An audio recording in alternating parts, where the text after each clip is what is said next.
The big family reunion is off. Harry flies into the United Kingdom tomorrow and he flies in alone. No Meghan, no Archie, no Lily.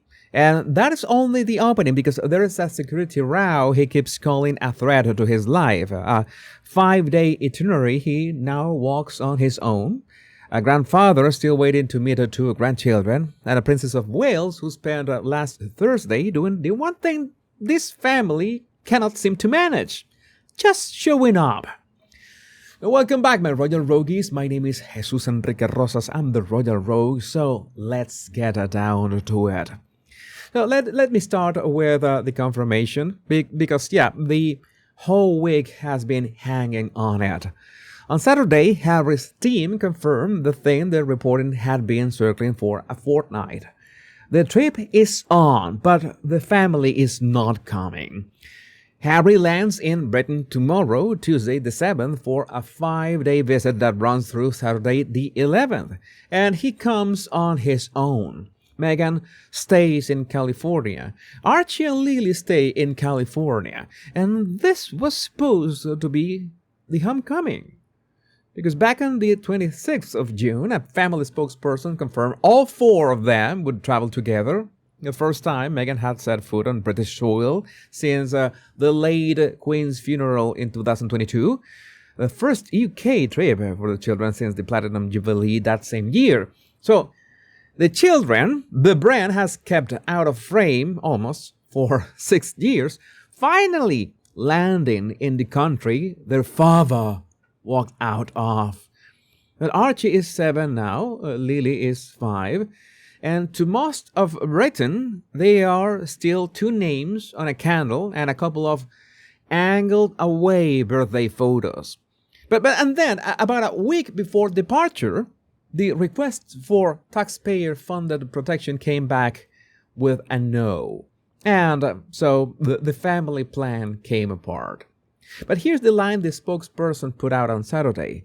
Harry is, in their works, exploring every available option to bring his family while making sure appropriate and proportionate protective security is in place. Yeah. The same statement flagged that the Independent Risk Management Board, the one RAVEC itself decided was necessary back in November, has still not taken place. So, think about that for a second. The trip was booked. The itinerary was briefed to the press. The children were on the manifest. And the household announced all of it before the one thing the whole plan depended on. The security decision had actually landed. So now the message is every available option. I'm going to tell you from an analyst perspective, that is the language you reach for. Well, the option you wanted was refused. And the plane leaves in the morning. So the gingerbread is coming to the UK. The family, the brand built the whole announcement around is staying home. So, 6 years out, same standoff, but louder. And speaking of that security decision, let me tell you what the victim framing quietly leaves out. Harry has spent this stretch telling anyone who will listen that Britain is not safe for him. Not safe or sane, okay, whatever. He told the BBC last year, in his own words, that it is impossible for him to take his family back to the UK safely, and that it is quite sad he cannot show his children his homeland. But here's the part that the framing skips. Harry is not barred from Britain. He is not left without protection. Under the current arrangement, when he wants to come to the UK, he gives the Home Office notice around 30 days, and RAVEC makes a case-by-case assessment of what protection he gets on the ground. So police security is available to him. What he does not have is the automatic blanket taxpayer-funded detail reserved for working royals, the King, the Queen, and the Wales family. The people who carry out public duties full-time. And that is the whole fight. It was never security or not security. It is the security everyone else gets on his terms, or he calls the country unsafe. And he took that fight to court, we know, and yeah, he lost. In May of last year, the Court of Appeal rejected his challenge to the downgrade, the final word on the legal route. His eligibility has not changed since he stepped back in 2020. What changed this fortnight is the volume. But there is a bit more. His father offered him a solution. On the reporting, the king put a royal residence on the table for the visit, with police protection attached to the stay. In other words, a safe roof and officers at the door were there for the taking, allegedly. Just not the personal, everywhere he goes detail Harry decided he was owed. And the dossier his side keeps waving, the one warning of 6 terror plots, was commissioned privately by a firm that Harry pays, with no access to the classified UK intelligence databases the real threat assessments are built on. So you understand what Harry is pretending. Of course, a report bought by Harry concludes Harry is in more danger than anyone in Britain. That was the brief. The genuine grievance underneath that Ravek's own risk management board ordered back in November, that has not met. And he pretends that is fair. I will grant him something, but you do not press a fair complaint by briefing the world that your homeland wants you dead the week before you fly into it. That is manipulation, plain and simple. Everyone sees it for what it is. Because the door is still open. The king is still keeping the door a bit open on his terms. If Harry only gives 30 days notice, and yeah, that's it. It will open. But he would just rather have it open on his own terms, or on Meghan's terms, I would say, and of course on the taxpayers tab. Now let me sit with the timing of all this, because the pattern, we have seen this pattern so many times. Think about how this fortnight actually unfolded.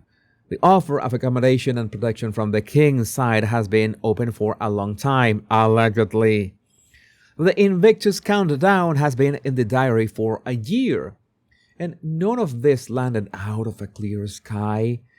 And yet the household confirmed a full family visit, hotel, itinerary, children, the whole 9 yards, and only then let the security question boil over into a public standoff on the eve of the departure. So it's like Harry announcing the reunion, is that Harry briefing the schedule, Harry letting the world picture Archie and Lily at their grandmother's grave, and then, days before the wheels leave the ground, the whole thing collapses into a row about who pays for the bodyguards.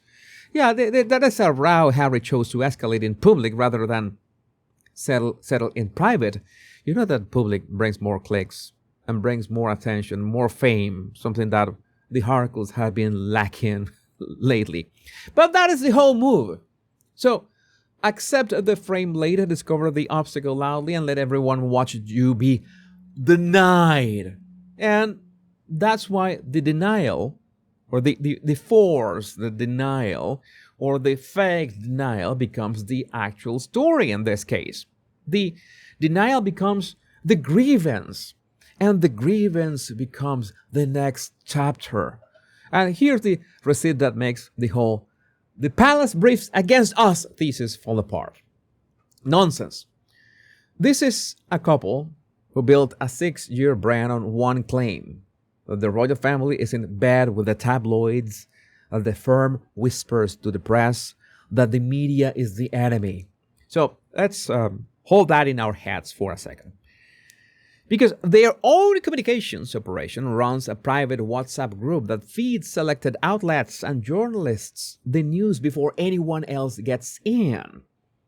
The people who spend their days accusing the palace of briefing the press run their own briefing machine out of a phone. So the anti-press couple leaks their itinerary to a favored list. The favored list prints it. The security decision lands the wrong way, with all that noise, with all that controversy, and the same outlets have to walk the whole thing back and look foolish for trusting the source. And yeah, who trusts Harry and Meghan at this point? So the firm briefing the press in their telling is a crime. Their own office briefing the press is, well, any given Tuesday. But the mask does not sleep on this one. The mask files an itinerary. But let me tell you what Harry actually does over these 5 days, because, yeah, this is relevant. The spine of the trip, quote-unquote, is Invictus. Next summer, in July of 2027, Birmingham hosts the Invictus Games, the wounded veterans competition Harry founded more than a decade ago. This visit marks the 1-year countdown. So, the schedule on the reporting runs around these lines. An Invictus Games Foundation event at Chatham House, a meeting with Chelsea pensioners at the Royal Hospital Chelsea, the countdown celebrations themselves at the National Exhibition Centre in Birmingham, and as patron of Wellchild, we have you remember those videos about Harry at Wellchild? Oh my God, I should review those clips again. A visit to Birmingham Children's Hospital to mark the 20th anniversary of the first Wellchild nurse. So, that last one, I would hand it to him. Honestly, if he does it in good faith, the problem is that he does everything in the name of Meghan, which we know is in bad faith. Because Wellchild should be something genuine, long-standing, unglamorous charity work, the kind that does not sell a candle or move a jar of jam, but we know better, right? He has kept that patronage for years, and it should matter. But there's also on the reporting a possible private stop at Althorp, Princess Diana's resting place in Northampton, and here's the thread running under all of it. There were hopes the king would finally reunite with his youngest grandchildren for the first time in 4 years. Charles last saw Archie and Lily in 2022, and he is a man in his late 70s who has spent his reign on the far side of a cancer diagnosis. That reunion was the emotional center of the whole trip, and it is the sacked piece that just fell out of the plan. So there's still a sliver of a chance the family joins the Midlands leg. The reporting keeps the door open. Methane may appear at a Birmingham Invictus event, though the children are not expected at anything public and nothing is confirmed with a day to go. But let's think about the skeleton of it. The engagements that survive are the ones Harry can carry alone. Veterans, sick children, a countdown clock. The one that needed the whole family, a grandfather meeting his grandchildren after 4 years, that is the one that did not make the cut. So it's like the work keeps going, but the reunion does not. And a grandfather waits another year, same as the last 4. Now let me close on the working royal who spent last week doing the simplest thing in the world. Last Thursday, the 2nd of July, the Princess of Wales walked into Wimbledon. She's the patron of the All England Club, and she went as patron. And no motorcade drama, no press release engineered around a grievance, no dossier. She walked the queue, the famous same-day ticket line, and met the fans who had been camped there since dawn. She met children from the Shine Camera Club, a program for disadvantaged young people. She stopped in at the ticket office, and she walked past Henman Hill to Court 18 to watch British player Arthur Ferry.